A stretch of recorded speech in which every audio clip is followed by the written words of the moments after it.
Okay, so now you're in the PSL. I just want to find out about the PSL. Yeah. Because obviously, yes, it is a big deal. How does it work? Do they phone you? Do they send you emails? Yeah, so obviously that time I think that email wasn't very popular, so they Fax. phoned. Oh, phone. Fax and phone, yes, exactly. Yeah. So they phoned me, they said, okay, you now got a game. I thought, okay, fine. But now it's in Johannesburg. I've never gotten to a plane anyway. Tell you I was nervous. Woo! And today people tell me they're scared of flying. I'm like, oh, you man, it's like getting into a car. And it sounds very conceited, but that's what it feels like after all the flying. Got into the plane, arrived at our Tambo International, then it was Jan Smuts. Yes. And it's like, where am I now? Who's going to come and fetch me? And that's a big difference to the Cape Town airport. Of course, those you know. And then you come to Hub, and I tell you, I just stood there and I waited where they said I must wait, and somebody picked me up and they took me to the game. We chatted, I met new people. How old were you, by the way? Then being in university, because it was 1998. Okay. Yes. Because I matriculated in 89, yeah. So it was in university. Yeah, I finished studying. And so I just also started teaching. And obviously this was on a weekend. Got to the game, refereed the game, and that was when it all started. I mean, I was an assistant referee, that's when it all started, to a point that so that was in 98, in 99, so 98, 96, my timeline is missed here. 96, 97, 98. Late 90s. Late 90s, yes, I was an assistant referee. Okay. End of 99, they nominated me. From nowhere, they nominated me, SAFA nominated me to FIFA as a referee. Because that's when suddenly FIFA made the distinction. You're either an assistant referee or you're a referee. They said, oh, we need to fill up these spaces. Who can we use? Okay, Jerome, you'll go as a referee. Because I was refereeing here in Cape Town, I thought, okay, that's not a problem. No big deal. Don't ask me records, because I'm not good with records. I can't tell you that my 100th game was Liverpool versus Man U. Anyway, United would lose if I were the referee. Oh, we need to show you the door. So anyway. Okay, so you get the stint as an assistant. Now you're in the system. Now I'm in the system. Okay, and the name that they put you forward to FIFA for what? To be able to ref? Just to be a referee. Yeah. Because at that time there were many there were good assistant referees. So their spots were filled. But there were 3 retiring FIFA referees at the time. And that's to ref at PSL or other to referee PSL and to referee outside of South Africa. Okay. And so that's how I started refereeing the PSL. Okay. And there were lots of wonderful experiences. And also again, I think for me, I always tell referees, cut your teeth on the line, watch others referee. When you watch football, watch the referee. Don't watch football. It's difficult for me to only watch football today. Because I watch referees. Yeah, sure. And I'm still learning and seeing what they do. And I think that's where, you steal with the eye. Yeah.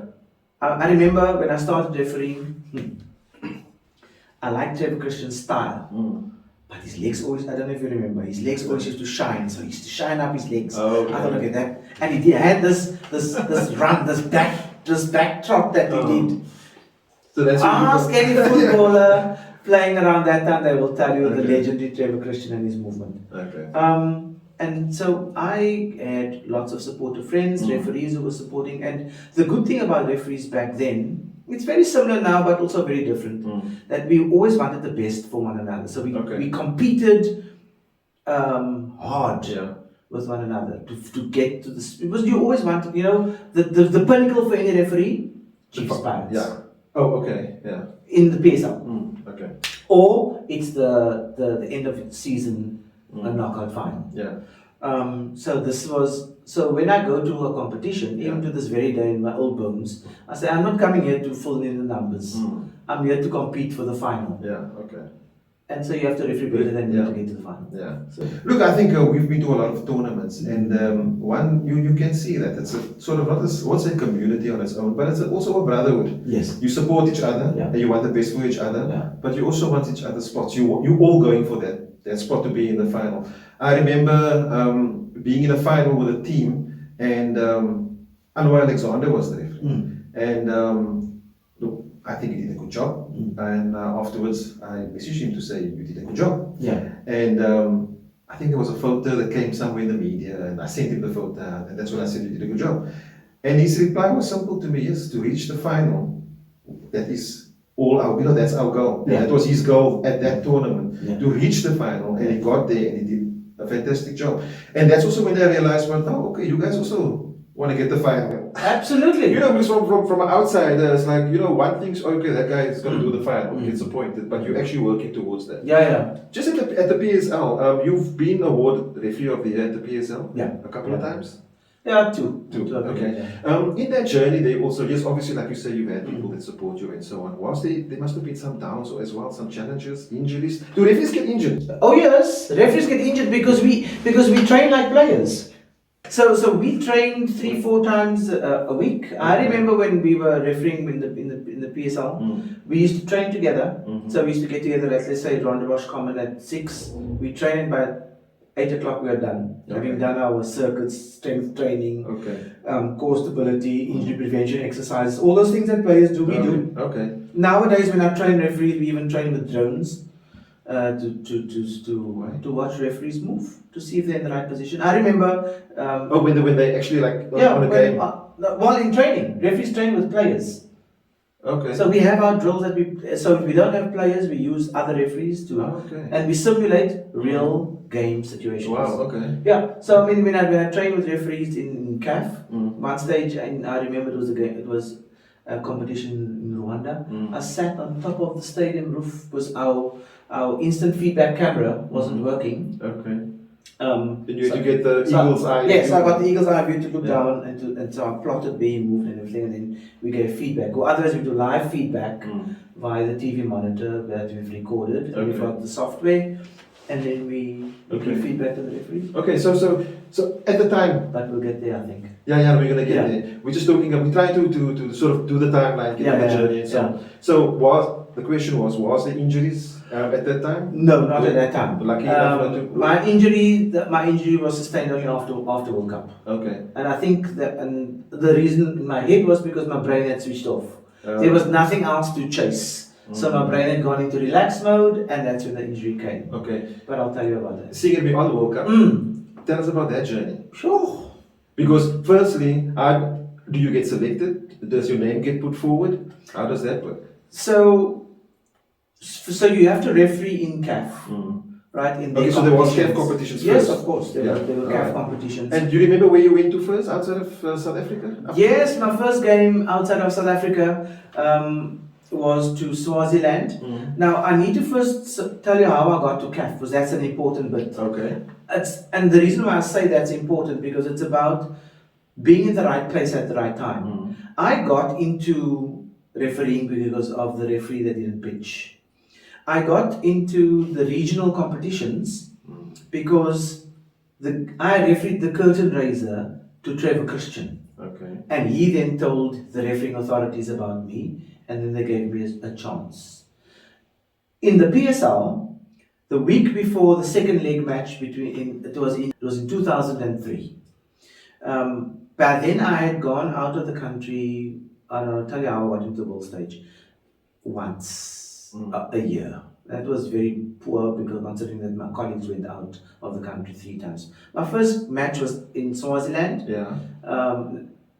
Two club teams from Swaziland. That was in 2000. That was a CAF competition, obviously. Yes, it was preliminary stages for the Champions League. Yeah. I did 1 game. That was it for the year outside of the country in 2001, 2002. Okay. 2003.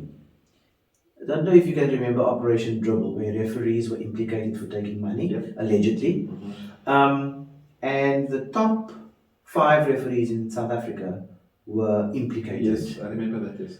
I was number 6 on the FIFA list at the time. Okay. And on the weekend was Chiefs Pirates.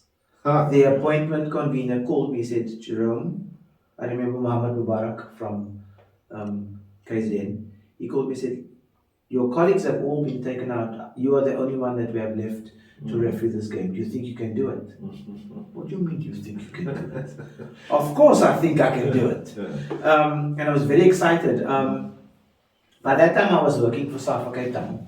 Okay. In Working for them. Yes, I wasn't Doing teaching. I was in the administration and PR and public relations department. Okay.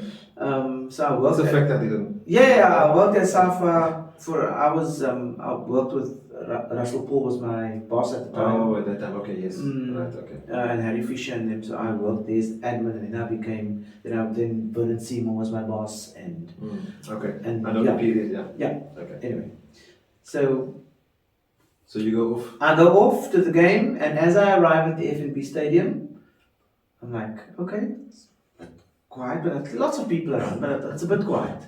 It's the old FNB at the time. Yeah.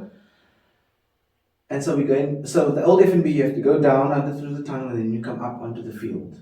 Oh my God!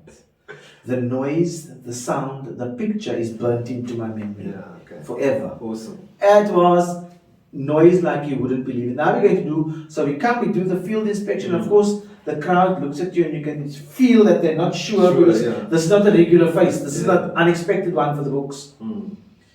I go to do that time referees went to do field, team inspection. Yeah, okay. I go to the one dressing room, in front of the dressing room, Dr. Ivan Koza. Go to the other end, Kaiser Matol. Now I knew. Yeah. You put your foot wrong here today, boy. You are out of football forever.